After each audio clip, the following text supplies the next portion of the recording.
for this because our next comic is actually my kid. Meaghan Howley is 15. She lives in Gibson's and on TikTok. In her spare time, she likes to contemplate the meaning of life and scream into the empty void. Fun! She's also a Leo. Please give it up for Meaghan Howley!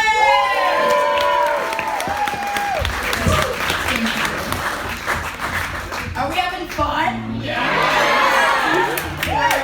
Alright, so lately I've been having a bit of an existential crisis. And by lately, I mean for the past 2 years now, I think. Sorry, I lost my perception of time when that deadly virus started attacking the human race. Do you guys remember that? Shit was crazy. Now, see, I don't know if the everlasting heavy screaming in my soul is just me going clinically insane, or maybe this is just the wonderful reality of entering adulthood. If it is, damn, props to all of you in the audience over 20. I don't know how you guys haven't died from stress and sleep deprivation. It's pretty impressive, honestly.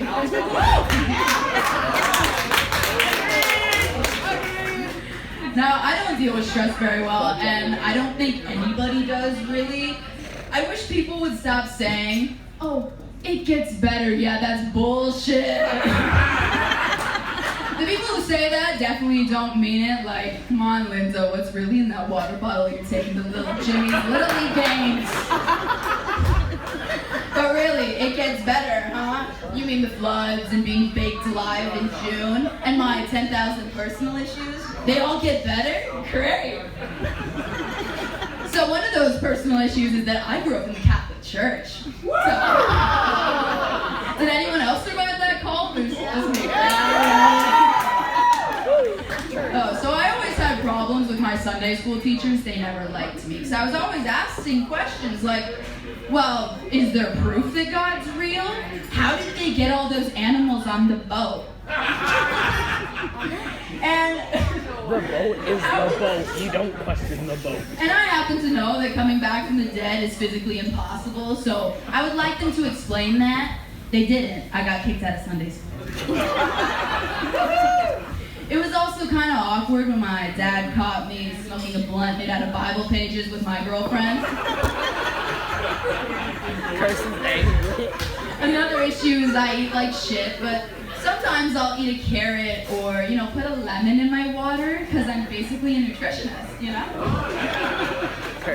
So as my dad would call this a personal issue, I'm gay, and a lot of adults have no idea how to deal with this. The other day, my math teacher was drawing a realistic problem on the board. He drew a stick figure and named her Jenny. This is Jenny. Jenny has 8 bottles of Gatorade. Jenny has an undercut. And Meaghan tells me that lesbians get undercuts to attract other lesbians. Exactly what does this have to do with my math? And why does my sexual preference be involved in our curriculum? And why does Jenny drink so much fucking Gatorade? Jenny, who's your choice? So I was born on the coast. I'm a lifer, and I feel like most people take the name Sunshine Coast way too literally. Like, oh my god, especially the parents. First off, the weather is more bipolar than my mother. And if it is nice enough to go out, you'll find Linda's kid passed out on the Elfie track next to the swastika they just spray painted. See, the coast is a very special place. You could find a $10 million mansion next to a crack house. That's the Sunshine Coast version of diversity. I mean, but every town is pretty unique. You basically enter a new world every 12 kilometers. We have Rich Hippieville, where they'd rather spend their money on an $80 jar of organic peanut butter than invest in deodorant. You know what I'm talking about. $80 tea. And then there's Seashell. Yeah, the land of socks and sandals.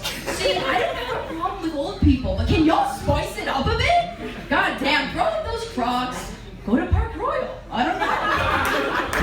And then there's Pender. Oh yeah, I grew up in Pender. Pender is like your drunk racist uncle ruining Thanksgiving. And then there's Egmont. Yeah, I'm just gonna leave it at that. Eggman doesn't Now it's exist. the holiday season, everyone's family is coming over to mess up your house and get into cute little bloody arguments. And I always hated it when my grandparents came over because they think they can say whatever the fuck they want. You know, I think it was a universal experience for all of us chubby kids to have our grandparents just straight up fat shame us whenever they came over. Like, oh my god, you're so big. You're so big. So big. Wow, you just got huge. Your parents sure do feed you a lot. You'll never get a husband that way. Guess what, Grandma? You just bought yourself a one-way ticket to the retirement home. Thank you, that's my time.